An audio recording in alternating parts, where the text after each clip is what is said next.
Fala, meus amigos da Inove, tudo jóia com vocês? Meu nome é Caio De Lucas, eu sou advogado, professor especialista em Direito do Consumidor e serei o seu professor nesse curso, intitulado como Golpe da Falsa Portabilidade, onde a gente vai aprender a como atuar nessas demandas. Vamos lá então, pessoal, sem perder tempo, que a gente tem muito assunto para conversar.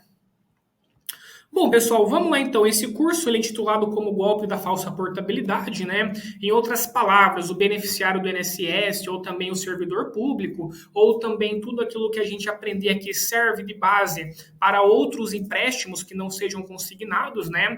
É mais ou menos assim: o beneficiário do INSS verifica lá no seu contra-cheque que veio descontado R$ 500. Então, ele vai buscar maiores informações e ele verifica que foi contratado um empréstimo no seu nome e ele desconhece totalmente situação similar quando a gente fala de um servidor público, né? E por que chama empréstimo consignado? Porque já consigna, já linka, já casa direto ali na fonte de pagamento, tá? Então, por isso que chama empréstimo consignado, perfeito?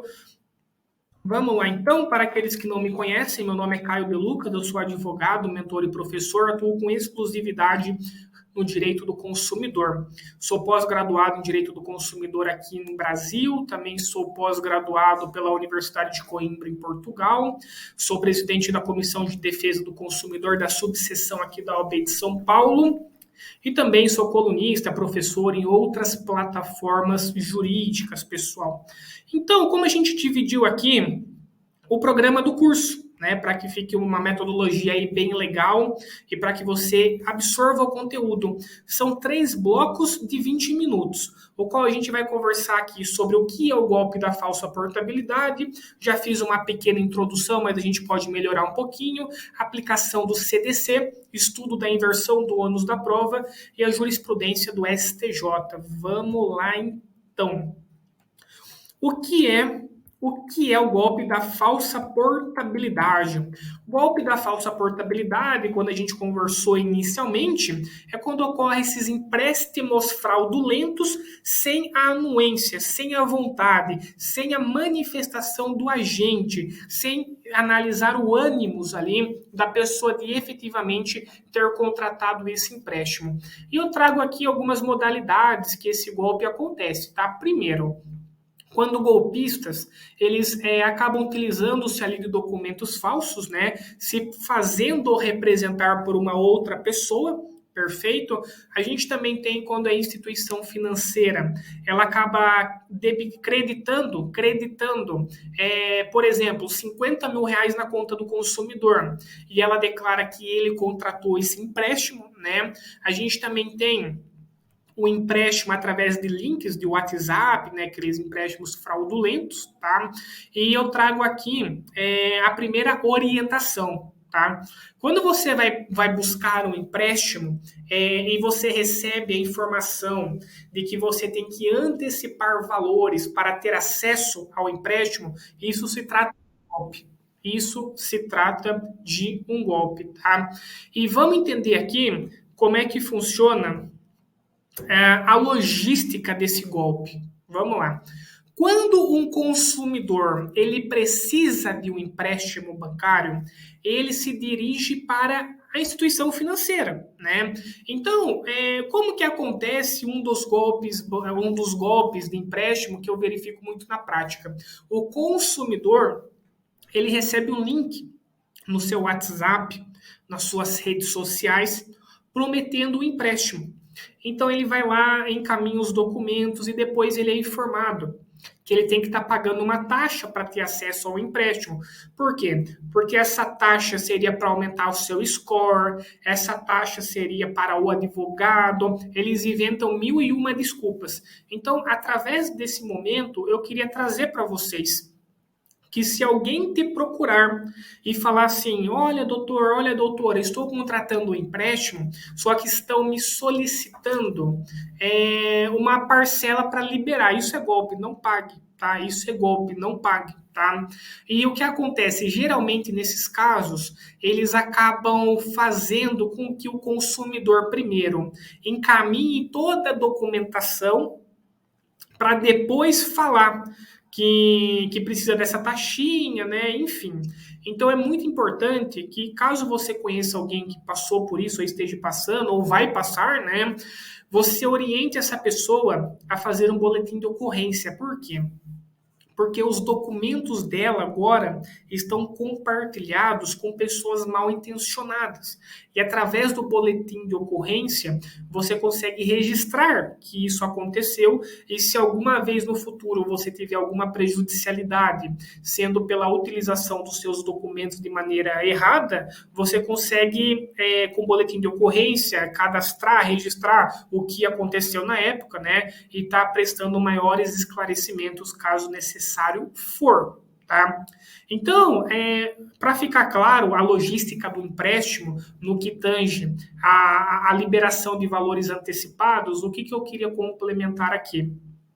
Se a pessoa está buscando empréstimo financeiro, é porque ela não tem ali no momento meios de arcar com uma dívida ou com alguma emergência momentânea. Então, se ela não tem dinheiro para tal, como que ela vai ter para pagar o empréstimo para ter dinheiro? Então, assim, daí você começa a analisar e você fala assim, nossa, é verdade, né? Se a pessoa está buscando dinheiro, como que ela vai ter para pagar uma taxa para ter acesso ao empréstimo? Então, a gente começa a analisar que o golpe está evidente, é que a pessoa ela acaba não tendo esse raciocínio, né? E o que acontece devido à pandemia, né, questões de desemprego, é notório que hoje a sociedade ela encontra-se com necessidades evidentes, né? Então, essas necessidades, né, que atingem o psicológico dos consumidores facilitam com que esses golpes sejam alcançados, né, sejam concluídos, tá? Então, é dever do advogado, da advogada compartilhar essa informação para que outras vítimas não sofram, né, não sofram por essa situação. Tá joia, pessoal? Então a gente já entendeu aqui o golpe da falsa portabilidade de uma maneira bem objetiva. É quando terceiros se passam por você e contratam o empréstimo. A gente tem aqui os beneficiários do INSS, servidores públicos ou também pessoas que não se enquadram em nenhuma dessas partes, né? Não é beneficiário, não é servidor público e também sofre o golpe, tá? Então vamos dar sequência aqui aos nossos estudos. Tá joia? Fui vítima, o que fazer? Imediatamente você entra em contato com a instituição financeira, tá? Você entra em contato com a instituição financeira, declara que você desconhece esses descontos e pede ali o cancelamento, perfeito? Qual que é a dica de ouro aqui? Não adianta você ir presencialmente lá na agência e ficar conversando com o gerente. É importante que você documente isso, porque o processo ele é pautado em provas. Então não adianta nada a gente ficar ali conversando 2 horas e não ter documento, não ter nada que evidencie que você tentou resolver essa situação, né? Então você pode conversar ali com o gerente, mas ao final você solicita um e-mail para formalizar tudo aquilo que vocês conversaram. Isso é muito bom para o seu processo, tá?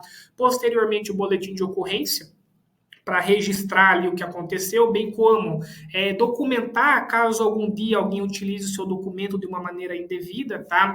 Você também pode buscar ali questões extrajudiciais, como uma reclamação no consumidor.gov, no PROCON, uma notificação extrajudicial para a instituição financeira, tá? Ou até mesmo o processo judicial, tá joia? O que acabam me perguntando, né, os alunos acabam me perguntando é o seguinte: olha, Caio, eu preciso obrigatoriamente abrir uma reclamação no consumidor.gov, no PROCON e fazer uma notificação extrajudicial? E a resposta é não. Tá? Ah, Caio, mas e se eu fizer? Se você fizer, é extremamente bem vista ao processo judicial. Por quê? Não é segredo para ninguém que acontece hoje o acúmulo de processo judicial. Então, quando o juiz ele se depara com uma situação de que o consumidor tentou resolver essa situação extrajudicialmente, é muito bem visto quando isso é ingressado no sistema judiciário, tá? Só que isso daqui me traz, entre aspas, uma certa preocupação, porque eu já vi em outros momentos pessoas falando que obrigatoriamente você teria que fazer essas questões extrajudiciais. Eu entendo que isso acaba trazendo muita demora na resolução do problema do seu cliente. Por exemplo, o empréstimo que está sendo descontado indevidamente. Se você abre reclamação no Procon, fica aguardando os trâmites. Se você abre no consumidor.gov, fica aguardando os trâmites. Se você abre uma notificação extrajudicial e fica aguardando, dependendo do transcorrer, esse dinheiro vai sendo descontado do seu cliente, né? E é um dinheiro que pode fazer muita falta. Então, quando você ingressa na justiça, você já pode pedir a tutela provisória de urgência, que busca ali uma liminar para que se suspenda imediatamente esses descontos, até que se julgue o mérito, né? Então, assim, vamos entender isso daqui. É obrigado entrar fazer um registro no consumidor.gov, no Procon, notificação extrajudicial? Não. Ah, mas eu quero fazer. Faça, porque vai ser muito bem-vindo no judicial. Tudo que acontece no extrajudicial, depois você reflete no judicial. Perfeito, pessoal?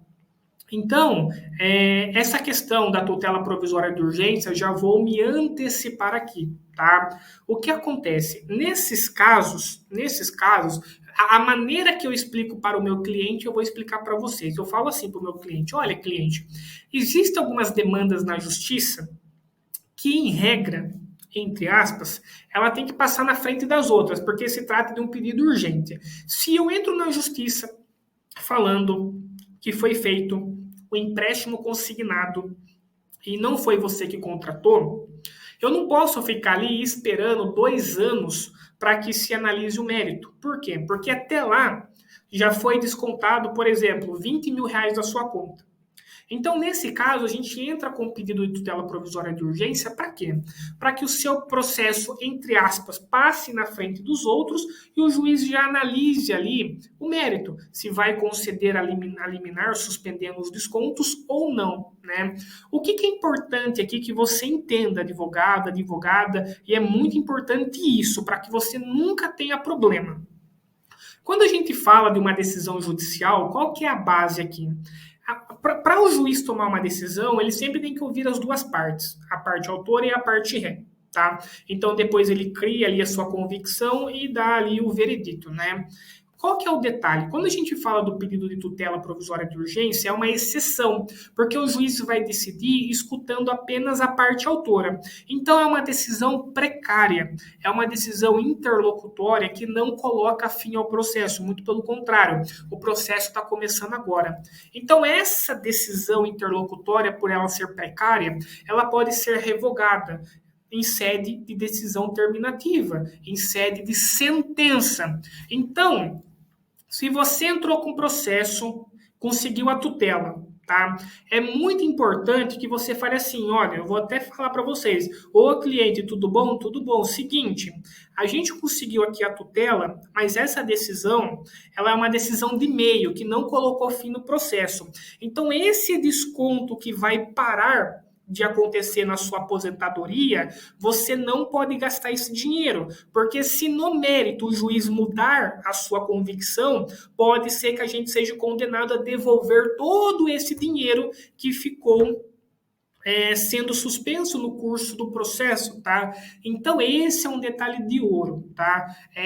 Quando você fala para o seu cliente que você conseguiu a tutela provisória de urgência, a liminar, na cabeça dele o processo já está ganho. Então, o que ele pensa? Nossa, que beleza, agora eu tenho R$ 1.000 por mês a mais. Vou comprar um carro, vou financiar uma moto, vou fazer algumas coisas. E se lá na frente acontecer alguma coisa, como que você vai falar para o cliente? Então, cliente, deu um probleminha aqui, a gente vai precisar devolver o dinheiro, né?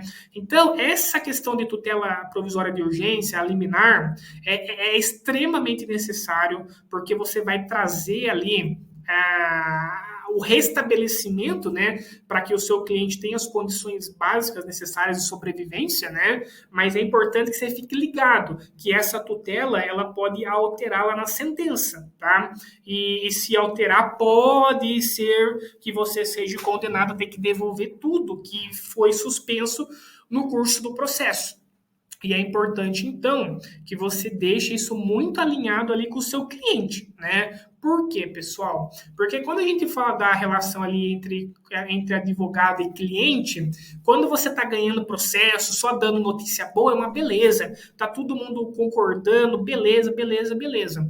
Agora, se acontecer alguma coisa ali que não agrada o cliente, aí a situação já começa a mudar um pouco, né? Porque ele pode falar assim: poxa, doutor, mas você não me avisou isso. Como eu não avisei? No dia que saiu, eu liguei para você e conversei, né? Então, pessoal, o advogado bom é aquele que está ligado, né? Na relação entre advogado-cliente, advogado-réu, advogado-juiz. Então, assim, é aquele advogado que busca se blindar contra tudo e contra todos, tá? Então, fica ligado nesse ponto, porque a gente sabe que eu também falo isso muito para os meus clientes. E o que a gente está conversando aqui é uma situação que todos os advogados deveriam escutar, tá? Eu sempre falo assim, cliente, se a gente entrar hoje com dois processos idênticos e distribuir ali em duas comarcas diferentes, pode ser que a gente tenha um resultado para cada processo, né? Então é uma situação que a gente nunca garante que vai ganhar a causa, mas a gente acredita que existe uma grande possibilidade de êxito, tá? Então é muito diferente a gente garantir e falar que existe uma grande possibilidade de êxito. Então, todo cuidado é pouco, né? Então, essa questão de informação prévia ao meu cliente, eu sempre faço questão de trazer e documentar, tá? E já fica aqui essas questões introdutórias, perfeito, pessoal? Então, agora que a gente já compreendeu o que é o golpe da falsa portabilidade, tá? A gente tem, então, quando terceiros se passam pelo consumidor e contratam um empréstimo, seja beneficiário do INSS. A gente também tem quando a instituição financeira acontece, tá? Não adianta a gente tá aqui para falar a verdade. Acontece sim da instituição financeira depositar lá 50 mil na conta do consumidor, e o consumidor fala assim: nossa, ganhei na Mega Sena. Não ganhou na Mega Sena, não. O boleto vai chegar na sua casa, tá? Isso acontece também. E também a gente tem aqui questões que o consumidor recebe link de WhatsApp, né? E acaba contratando empréstimo ali, que não faz parte nem do beneficiário, nem do servidor público. Isso acontece também, tá? E a gente vai estar trabalhando aqui essas possibilidades. Perfeito, pessoal? Na próxima aula, a gente já vai entrar aqui com a aplicação do Código de Defesa do Consumidor. Afinal, agora a gente já aprendeu o que vem a ser esse golpe da falsa portabilidade. Eu aguardo vocês. Um abraço.